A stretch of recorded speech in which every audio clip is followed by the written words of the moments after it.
Доброго времени суток, мои дорогие подписчики и гости моего канала. С вами канал Энергия Таро. А это значит, что сегодня нас с вами ждет очередной расклад. Перед тем, как мы начнем, я хотела бы рассказать вам о нашем втором закрытом канале на Бусти. Слева сейчас появится QR-код, по которому вы можете перейти и за подписку всего в 299 рублей в месяц смотреть шок-контент, те расклады, которых нет и не будет здесь на YouTube-канале, потому что YouTube их может заблокировать, друзья. Для этого существует второй закрытый канал. И я благодарю всех тех подписчиков, которые с нами на закрытом канале на Бусти уже с прошлого года. Вы помогаете нам становиться лучше, друзья, продвигать свои видеоролики. Благодаря вам мы делаем тот контент, о котором невозможно молчать, но который нельзя публиковать здесь по причине цензуры YouTube-канала. Ваши имена и ники сейчас появятся на ваших экранах. Друзья, я также напоминаю вам о том, что у меня есть личные расклады, консультации. Я делаю обряды, и мы делаем обрядовые свечи из натурального воска своими руками. За обрядами, обрядовыми свечами и личными раскладами просьба обращаться в личку. Личка указана в комментариях под любым видео. Ну а сегодня с нами карты «Безумная луна» Патрика Валенса. Здравствуйте, карты. И поговорим мы с вами сегодня про Елену Малышеву.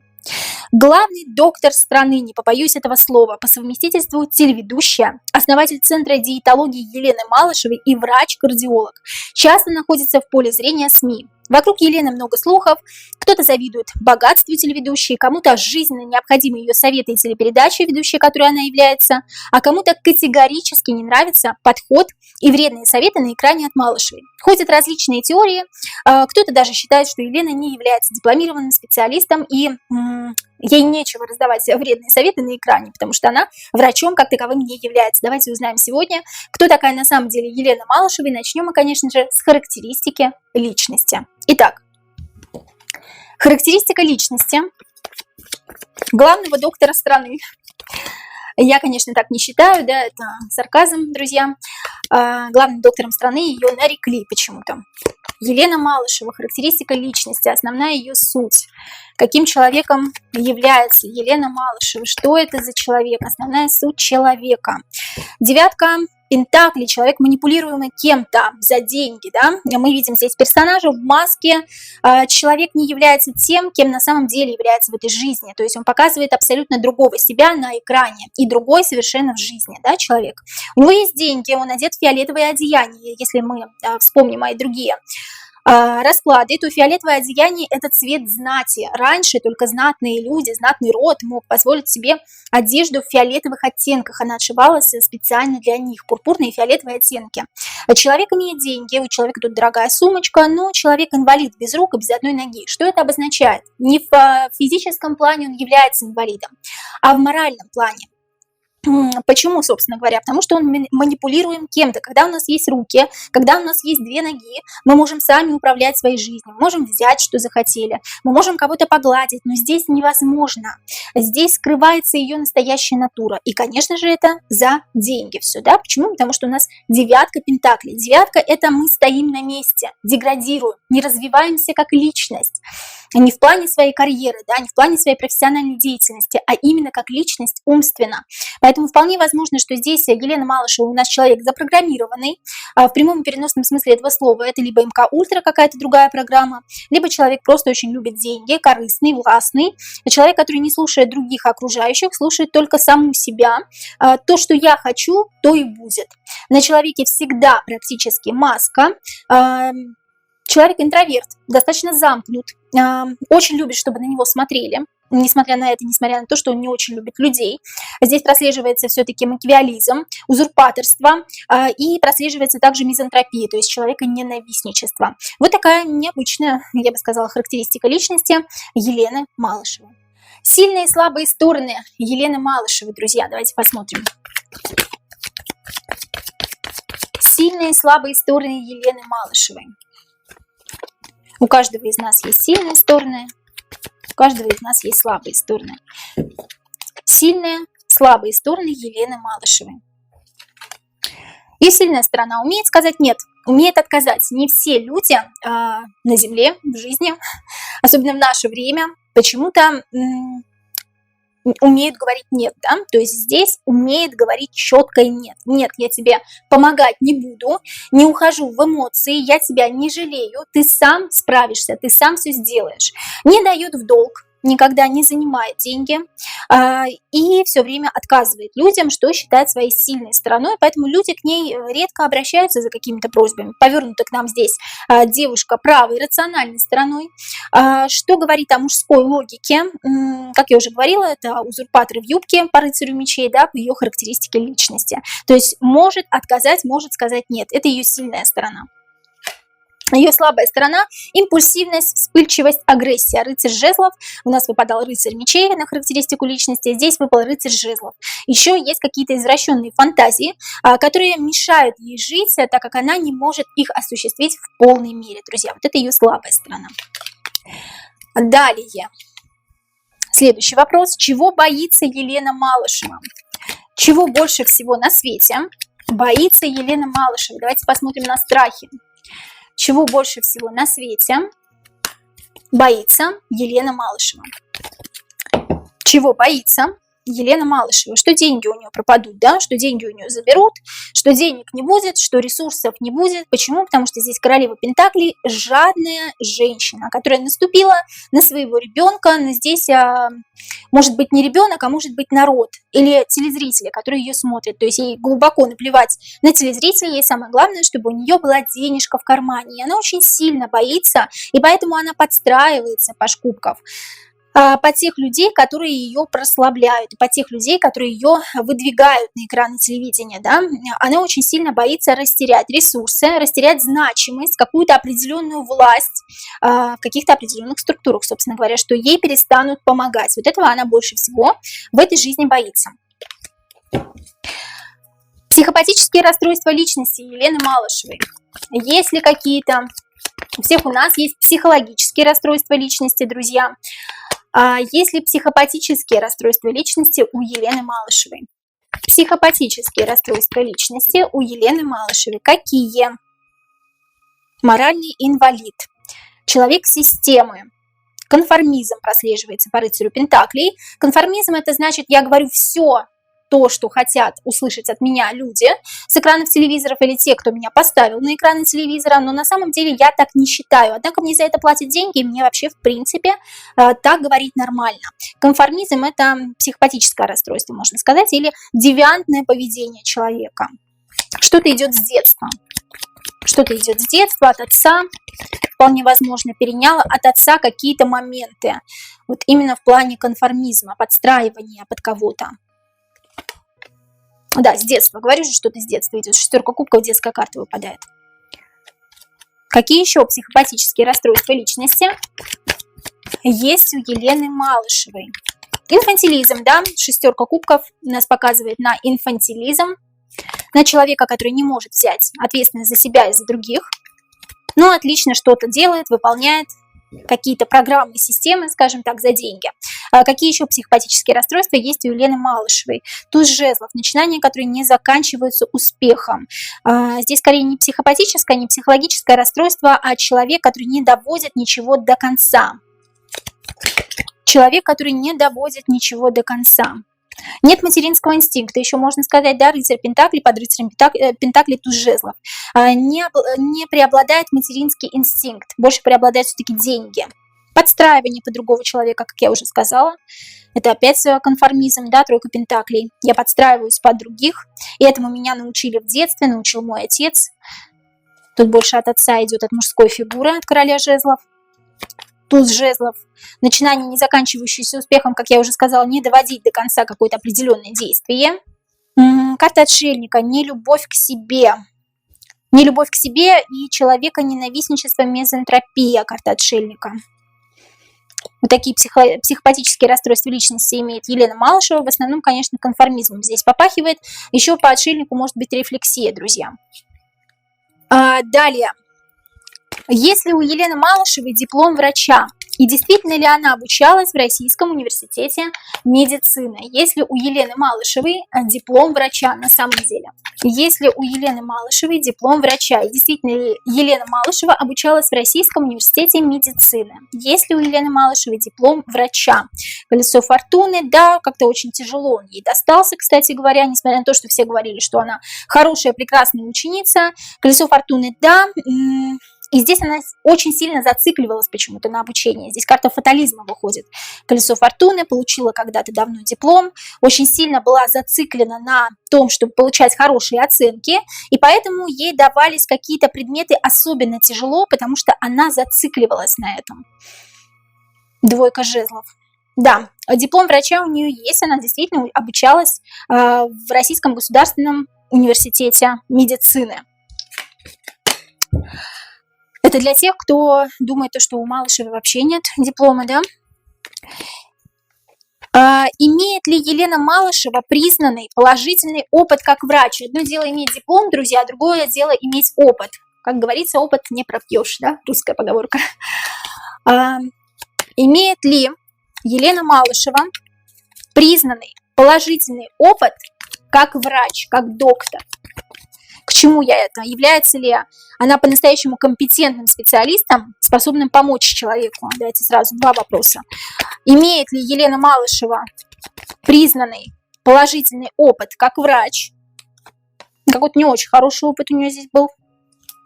Малышева не умеет контактировать с людьми. Она абсолютно некомпетентна и нелояльна в своем вопросе. Паш Пентаклей – некомпетентность в вопросе, как будто только-только начинает познавать и постигать какие-то азы, несмотря на то, что уже сколько лет прошло с тех пор, как она обучилась, друзья. Она не умеет держать себя в узде, она не контролирует свои эмоции. Очень агрессивный человек, и с ней не хотят работать люди. Поэтому врачом, собственно говоря, она не стала высококвалифицированным, который имеет опыт общения именно с людьми. Для того, чтобы быть врачом, все-таки нужно быть врачом и исходить от сердца, а не от ума, да, и не от денег тем более. Здесь Паш Пентаклей еще говорит о том, что за маленькие деньги не буду. Как у инстасамки в песне «За деньги, да». Здесь я за маленькие деньги не буду, и мне хочется вот накричать на человека, да, то есть она человека совершенно не понимает, не входит в его положение, поэтому я не могу сказать, что у нее здесь есть положительный зарекомендованный опыт. А является ли она по-настоящему компетентным, выходит королева Пентаклей, опять деньги, да, является ли Елена Малышева по-настоящему компетентным специалистом, способным помочь человеку? Одно дело то, что она так общается с людьми, а другое дело, может ли она действительно помочь человеку. Если очень сильно захотеть, и если много ей заплатить, сможет ли она помочь человеку, является ли она высококвалифицированным и компетентным специалистом. Нет, Паш жезлов. Рискуя, Паш жезлов идет по тонкому льду. Паш Пентаклей, за маленькие деньги не буду работать с людьми, буду на них кричать, агрессировать. Мне подавай лишь деньги, а Паш жезлов говорит, что по тонкому льду пройдусь и абы что, возможно, сделаю. Но здесь такой риск. Помните Алену Верзи, которая, рискуя своей собственной карьерой и свободой, можно так сказать, да, калечила людей. Где-то у нее получалось, а где-то совершенно не получалось, она действительно калечила их. Паш жезлов вот как раз говорит о том, что Елена не является компетентным специалистом. Закончить-то она закончила диплом врача, но у нее все знания как-то остались и развеялись в университете еще. Хорошо, еще одну карту вытянем. Сможет ли она действительно помочь человеку? Сможет ли Елена Малышева помочь человеку, если это будет необходимо? Здесь прям тема денег так сильно прослеживается, да, вот очень любит деньги человек, очень. Шестерка пентаклей, я смогу помочь чуть-чуть, опять-таки за денежку определенную, да, потому что вышли пентакли.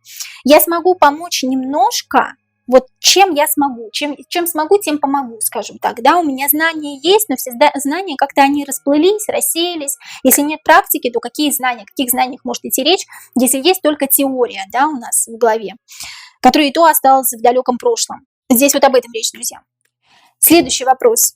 Любит ли Елена Малышева то, чем занимается? Хочет ли помогать людям из чистых, светлых побуждений? Любит ли Елена Малышева то, чем занимается? Хочет ли на самом деле помогать людям из чистых, светлых побуждений? Иерофант, мнимый гуру и инфо-цыган. Человек, который распространяет действительно вредные советы людям, которые на самом деле эти советы людям могут навредить. Людей держат у себя в кармане. Люди как тряпичные маленькие куколки-марионетки, которые действительно слушают. Очень многие женщины, бабушки слушают Елену Малышеву с экранов телевизоров. Я до сих пор поражаюсь этим людям, которые ее слушают. Друзья, не обижайтесь, если вы смотрите Елену Малышеву, но это чистой воды инфо-цыган, блогер, можно сказать по-другому, да, просто с экранов телевизора, который распространяет ложную, неверную информацию о том, как лечить себя. Любит ли Елена то, чем занимается? Любит, конечно, потому что любит держать людей в ежовых рукавицах, служит какому-то своему определенному богу, возможно, заключила договор с темными силами, потому что карта Иерофанта здесь нам на это намекает. У Иерофанта вместо рук клешни, что дает отсылку к матрице, к иллюзорности этого мира, к старшему аркану Луна. Любит ли Елена то, чем занимается? Хочет ли помогать действительно людям из чистых, светлых побуждений? Обиженная женщина, в детстве кто-то очень сильно обидел. Обидели меня, я буду обижать всех вокруг. Людей не люблю, говорит Елена Малышева. Любит ли она то, чем занимается? Любит, потому что любит держать людей за дураков, любит держать людей в кармашке, как марионеток, любит получать за это хорошие деньги. В детстве кто-то обидел, я сейчас обижаю в ответ. Да, я подстраиваюсь под население, говорю то, что они хотят услышать с Паш Кубков. Но Паш Кубков — это карта мимикрии, карта обмана, притворства. Я притворяюсь, переодеваюсь под рыбину, под вот эту маленькую рыбку, для того, чтобы она исполнила мое желание, для того, чтобы люди... Для того, чтобы был высокий рейтинг, для того, чтобы люди приносили мне деньги, я исполняю их желания и рассказываю им с экранов телевизоров, возможно, то, что они хотят услышать. Здесь речь об этом, друзья. Здесь ни о какой искренности речи идти не может.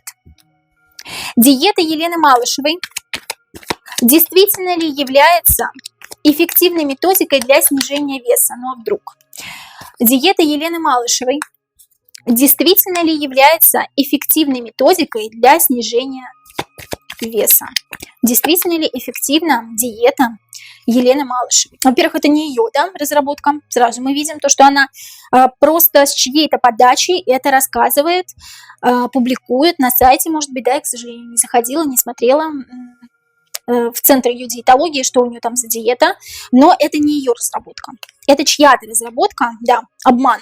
Карта обмана, диета Елены Малышевой, во-первых, не является эффективной методикой, во-вторых, разработала ее не она, и не она, собственно говоря, возможно, ее ведет. То есть, когда люди попадают на сайт, они попадают к совершенно другим людям, которые не совсем компетентны в вопросе. Если уж Елена не совсем компетентна в вопросе, то эти люди, они тоже некомпетентны. Да, кто в лес, кто по дрова. Тут диета, если вы вдруг собрались покупать диету Елены Малышевой, то этого делать не стоит, друзья. Здесь еще карты говорят о том, что вы и сами спокойно по рыцарю Пентаклей сможете ту же самую диету организовать у себя дома совершенно бесплатно. Это не антиреклама ни в коем случае, я просто говорю, вот как говорят мне карты, да. Потому что, несмотря на девиантную колоду, здесь есть положительные карты, но здесь положительных карт не выходит, к сожалению. Отношения Елены Малышевой со своим супругом. Какие отношения у Елены Малышевой со своим супругом? Семейные отношения, да, я имею в виду. Женщина на первых ролях, женщина главная. Романтические отношения давным-давно исчерпали себя, закончились. Только маленькая надежда, маленький огонечек в виде 2 кубков пока еще мелькает, скажем так, в их жизни, да, но мужчина здесь полностью подстраивается под женщину. Да, женщина-муза, либо женщина так, кто больше зарабатывает, либо женщина так, кто больше какие-то советы дает, да, определенные для мужчины, для того, чтобы он развивался в своей сфере деятельности, скажем так. Поэтому женщина здесь нужна, важна, как муза, как человек, который является поддержкой, опорой, но в то же время женщина очень много ворчит, кричит, ругается не по делу, по пустякам. Опять королева Пентаклей, это прям ее карта. Семейные отношения, в которых правит женщина, держит всех в ежовых рукавицах. Какие отношения у Елены Малышевой со своим супругом? Но супруг все-таки что-то отмахивается здесь, да, от нее. Очень много каких-то ссор, каких-то скандалов. Апатия, отчужденность друг от друга. Вполне возможно, что расходились и начинали все заново. С подачи женщины. Потому что мужчина, вполне возможно, что уходил из семьи по королю мечей, или мужчине это все в конце концов надоело. В какой-то определенный промежуток времени мужчине все надоело, он ушел развиваться дальше, может быть, куда-то уехал, земной шар нам здесь показывают. Апатичное настроение, депрессия внутри семьи. Королева Пентаклей сделала так, что что все они начали заново, но начали заново не из любви друг к другу, а по каким-то деловым отношениям. Либо у них общий бизнес, либо у них какие-то общие деловые отношения, и они не могут друг от дружки просто так отсоединиться. Вот здесь в чем дело. Защита каких-то своих интересов, что со стороны женщины, что со стороны мужчины. Туз мечей. Оберегают что-то. Возможно, общее имущество, которое бы не хотелось делить. И очень удобно существовать в браке, либо хотя бы расписанными просто друг с другом. Их отношения. Кто-то чего-то боится в этих отношениях, боятся потерять, либо оба боятся потерять, как я уже сказала, наше-то имущество. Король жезлов здесь боится потерять. Боится потерять не только имущество, кстати говоря, король жезлов здесь боится потерять семью, сыновей, которые, возможно, отрекутся от него после того, как он разведется с женщиной, потому что женщина настраивает его же детей против него, собственно говоря. Вот об этом здесь речь. Как я уже сказала, женщина-узурпатор здесь в юбке. Действительно ли Елена Малышева так богата, как говорят в средствах массовой информации? Давайте узнаем. И есть ли у нее действительно дворец в Соединенных Штатах, о котором все говорят? Действительно ли Елена Малышева так богата, как говорят в средствах массовой информации? Часто приходится требовать свои деньги, часто приходится просить, упрашивать, говорить постоянно, намекать почему-то. Здесь вот знаете, когда требуешь свою зарплату, когда ее постоянно просишь. Но для того, чтобы ее попросить, нужно вот так вот изловчиться, извертеться. И она получает только малую долю того, что на самом деле должна получать, можно сказать, да? Я не вижу ее очень богатой женщиной. Я вижу, что деньги есть, но я вижу, что через нее идет какой-то отмыв денег. Да, какой-то отмыв. Что-то прокручивают.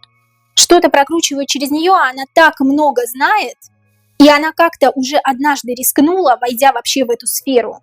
Она так много всего знает уже, что она не может оттуда выйти. И хочешь, не хочешь, невольно приходится работать на эту систему, потому что через нее отмывают большие деньги. Да, большие деньги отмывают через нее. Говорю, большие деньги, выходит туз пентаклей. Но это все не ее деньги, а дворец-то ее в США. Деньги-то есть. Дворец ее в США, говорю, карту дурака выпадает. Нет, дворец не ее. Он просто записан на нее, потому что другой человек, который на самом деле является владельцем этого дворца, он не может записать его на себя, потому что он является каким-то большим человеком. Да, говорю, каким-то большим человеком, выходит шестерка жезлов, карта с синдромом Бога. Человек, которому поклоняются, человек, которого все знают, человек, которого вы видели, возможно, не раз на экранах телевизора. Человек, который как раз-таки ее продвигает в телевидении, чтобы она стала звездой. Карта умеренности – это звезда медицины. Звездой она хотела стать для того, чтобы к ней обращались, по медицинской части, я имею в виду, да? А она получает какую-то определенную долю, и через нее идет отмыв денег, больших денег. Поэтому богачкой ее не назовешь с натяжкой, с такой большой, да? Однако деньги у нее все-таки имеются. Что приносит основной доход Елене Малышевой? Что приносит основной доход Елене Малышевой? И узнаем еще, правда ли, что Елена живет на дотации от государства, то есть за счет налогоплательщиков. Что приносит основной доход Елене Малышевой? Сверху, да? Сверху капает. С отмытых денег капает. С удержанных денег. Карта 20 старшего аркана Страшный суд – это карта удержания еще. Удержание где-то, удержание чего-то, прокрутка чего-то большого. Что-то капает сверху, то, что она вообще не заработала. Вот это основной ее доход. Почему? Потому что она много чего знает. Что приносит Елене Малышевой основной доход? Да. Рыцарь кубков. То, что я очень много знаю и скрываю в себе. Я не являюсь человеком свободным. Я являюсь человеком манипулируемым. У меня нет ног, как у этого конька-горбунка. Но я в латах и в доспехах. И никогда не раскрою своих чувств и эмоций настоящих, потому что я много чего знаю, много чего ведаю. Основной доход приносит ей сверху, с отмыва денег. Собственно говоря, с телепередачи, да, которую она ведет. Правда ли, что Елена живет на дотации от государства еще? То есть за счет налогоплательщиков. Правда ли, что Елена Малышева живет на дотации от государства? То есть за счет налогоплательщиков. То есть за счет нас. Это спорно, спорно. Тут не дотации государства, тут все-таки больше отмыв денег, да, ну тех же самых, с тех же налогоплательщиков, собственно говоря, но здесь не совсем дотации. Карта Иерофанта. Основной доход еще говорят, ну, с телепередачи, да, собственно говоря, где она является мнимым гуру и инфо-цыганом. Карта Иерофанта выходит, где она раздает вредные советы. Про дотации все-таки спорно, здесь не дотации, здесь отмыв денег. И вот с этого она получает свою основную долю. Отмыв денег с телепередачи, которую она ведет. Кто продвигает Елену Малышеву в эфир? Кто продвигает Елену Малышеву в эфир? Какие-то кровные узы. Кровные узы, дальние родственники. Кто продвигает Елену Малышеву в эфир? Изначально кто продвинул, здесь мне говорят карты. Те, с кем она сейчас почему-то не общается. Кого она обманула. Почему-то она кого-то обманула, и с кем она сейчас не общается. Кто изначально ее продвинул в эфир, тот, кто является кровным родственником, и с кем она сейчас не имеет контакта. Почему? Потому что был какой-то обман с ее стороны. Хорошо, а кто ее сейчас продвигает в эфир? И если среди тех, кто ее продвигает, люди из власти, если среди тех, кто продвигает Елену Малышеву в эфир, люди из власти, если среди тех, кто продвигает Елену Малышеву в эфир, люди из власти, да, кто-то сверху, а ее прям за дурочку какую-то держит, понимаете, она как марионетка. Я не вижу, что она вообще владеет собой. Такое ощущение, как будто в этом человеке есть подселенец, понимаете, да, о чем речь? Я лежу в сырой могиле, на мне шутовской наряд, у меня куча идей, но я им не даю воплотиться в жизнь, потому что мной манипулируют, я подстраиваюсь под кого-то. А этот кто-то смотрит на меня сверху. Человек из власти, 20-й старший аркан Страшный суд, который как раз записал на нее свой дом, свой замок в США. И она является манипулируемым человеком, вполне возможно заключившим темный договор, потому что я вижу, что она здесь скована по рукам и ногам. Я не говорю, что она бедная и несчастная, она сама этого захотела, но тем не менее. Чем Елена Малышева полезна для прямого эфира, для эфира вообще, да, в целом, как телеведущая программы «Жить здорово»? Чем вообще Елена Малышева полезна? Для высших структур, скажем так, для власти. Чем Елена Малышева полезна для высших структур, для власти? Почему ее до сих пор держат? У нее есть авторитет. Авторитет у телезрителей. Пока этот авторитет не угаснет по королеве жезлов, она с телеэкранов не уйдет. Запутывает очень хорошо людей. Путает мысли правильные. Играет на эмоциях, играет на чувствах. И ведет не к тому, к чему нужно вести. Королева жезлов, король жезлов, а посередине семерка жезлов. Ведет не той дорогой, какой нужно вести людей. То есть дает неправильные советы. И это почему-то необходимо тем, кто наверху сидит. Отмывают деньги через нее. Это еще одна цель, для чего им нужна Елена Малышева. Для чего нужна Елена Малышева? Чем полезна вообще на телеэкране для высших структур? Чем полезна Елена Малышева для высших структур? Говорят, что очень скоро она понадобится для детей. Вот очень скоро что-то будет с детьми. Дети и их родители, соответственно, король жезлов – это родители, это детские карты, две у нас, да, выходит шестерка кубков, детская карта, семерка жезлов, детская карта. Здесь у нас королева пентаклей вместе с детьми, да. Порабощение детей, что-то будут с детьми делать. Карта повешения, карта жертвы, карта виктивности. Дети и их родители в жертвенном состоянии, в состоянии повешенного. Скоро будет пандемия детская. И Елена Малышева очень хорошо пригодится на телеэкранах для того, чтобы внушать какие-то определенные вещи родителям и детям. Возможно, будут какие-то прививки, да? И Елена Малышева там будет на первых ролях, которая будет говорить, что это необходимо сделать.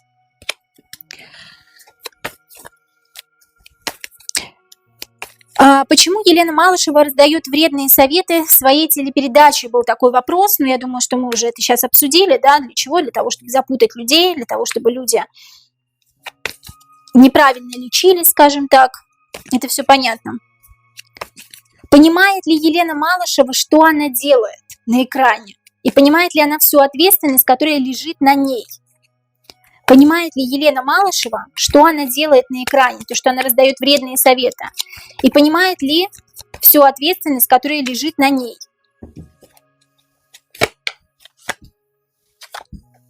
На самом деле она является заложником ситуации. Она, во-первых, сама по себе обиженная женщина. Эту обиженную женщину очень легко было завербовать, скажем так, давайте так говорить откровенно. Здесь одни мечи. Я обиделась на кого-то, и поэтому я пошла обижать целый свет. Семерка мечей. Я делаю то, что я не хочу, развлекаю публику, но на самом деле мне жутко больно от того, что я делаю. Однако внутри нее как будто бы что-то сидит. Мы сейчас посмотрим, что за сущность в ней сидит, потому что, скорее всего, Елена Малышева заключала темный договор. Мы сейчас это узнаем. Десятка мечей. Для того, чтобы перейти в новое будущее, мне нужно вести эту телепередачу и людям раздавать вот эти вредные советы. Говорить не то, что я хочу на самом деле говорить.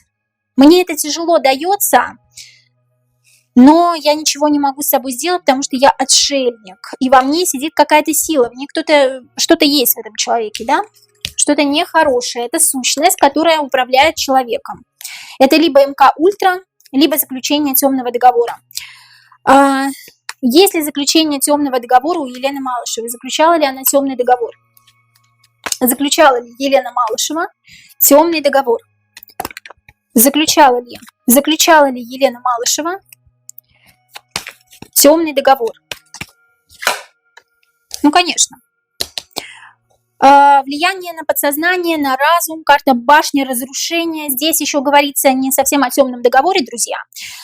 И не столько о темном договоре, сколько о МК Ультра или о другой программе, внедренной в ее мозг, как чип какой-то определенный. Да? Инопланетное существо пронзает башню, крышу башни. Крыша – это наша голова. От головы идет столб позвоночника и, собственно говоря, весь человек. Человек падает с башни, даже два человека падают с башни, да, и все, башня рушится. То есть структура основная, которая была когда-то заложена в определенного человека, она рушится, она совсем другая становится. В человека заложили что-то, что ей не свойственно изначально от рождения. И человек стал именно таким, управляемым. Здесь больше не заключение темного договора, здесь больше внедрение какого-то чипа в голову человека или управление человеком для того, чтобы распространять ложную информацию в массы. Вот о чем здесь речь. Врачи, что находятся рядом с Еленой Малышевой во время эфира, это высококвалифицированные врачи. Врачи, которые находятся рядом с Еленой Малышевой, это высококвалифицированные врачи, потому что ведут они себя как идиоты, простите. Врачи, что находятся рядом с Еленой Малышевой, это высококвалифицированные врачи. Ну, тоже рабы системы, да? Рабы системы сами себе не принадлежат, внутри противоречия, высококвалифицированными врачами не являются. Просто набрали каких-то, простите, да, я не знаю, может быть, вы лично знакомы с этими врачами, поделитесь, пожалуйста, в комментариях, потому что я вижу, что это тоже рабы системы, за денежку продаются. Здесь как раздвоение личности или тоже какая-то сущность, да, есть в этих людях. Запрограммированы на что-то, высококвалифицированными врачами на самом деле не являются и помочь людям как таковым не могут с какими-то определенными заболеваниями. Чья вообще идея передачи «Жить здорово»? Это идея Елены Малышевой или это чья-то другая идея, кто ее спонсирует, курирует, выдвигает и так далее? Идея передачи «Жить здорово». Это идея Елены Малышевой или это чья-то другая идея? Идея передачи «Жить здорово». Это идея Елены Малышевой или чья-то другая идея? Ну нет, конечно, да, здесь чья-то другая идея, кто-то, кто насаждает эту идею в голову другому человеку через определенную программу. Карта Луна, внушение, манипуляция, МК Ультра, другая программа, определенный чип, друзья. Это идея того, кто сверху, кто внедряет в массы ложную информацию. А Луна – это ложь все-таки, да? Это темные договора, это заключение каких-то определенных темных договоров, ритуалов и так далее. Но здесь все-таки я вижу больше, что запрограммированный человек ведет данную передачу, и идея не ее, идея откуда-то сверху. кто как раз-таки ей манипулирует. Она является просто игрушкой в чьих-то умелых руках. И еще долго будет игрушкой, пока она не надоест. И пока эта телепередача не перестанет действовать на умы человечества. Поэтому все, кто смотрит Елену Малышеву, пожалуйста, задумайтесь. Я не призываю вас тут же выключать телевизор. Я понимаю, что это не просто отказаться от своих привычек, однако помните то, что нас программируют на какие-то определенные задачи. Да? Тем более наше здоровье – это самое дорогое, что у нас есть.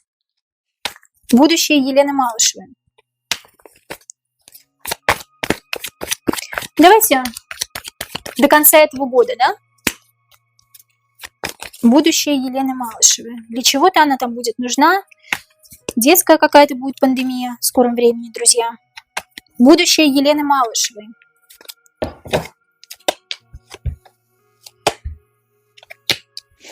Программирование, я же говорю, на какая-то новая программа. Старая уходит за старые полученные деньги определенные, да, за старую программу.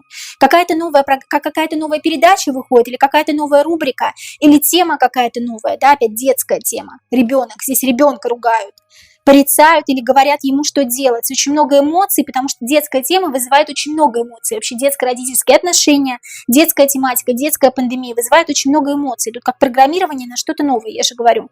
Да, новая программа, новая задача Елены Малышевой для того, чтобы внедрение какой-то новой программы в голову, для того, чтобы деткам и их родителям что-то внедрить, что-то сказать.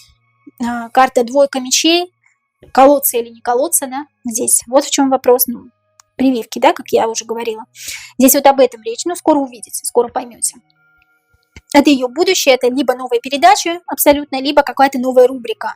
Детская, возможно, рубрика или рубрика, посвященная новой пандемии. Друзья, вот такие вопросы были у нас сегодня по Елене Малышевой. Пишите, задавайте, пожалуйста, свои вопросы, если они у вас есть. Мы будем делать шорт-видео, короткие видео на вопросы, которые наберут больше всех лайков. Я сделаю шорт-видео короткие. Друзья, напоминаю вам о том, что у меня есть личные расклады и обряды, и мы делаем обрядовые свечи из натурального воска своими руками. Обращайтесь, пожалуйста, ко мне в личку. Личка указана в комментариях под любым видео на канале. Я вас очень люблю и до новых встреч!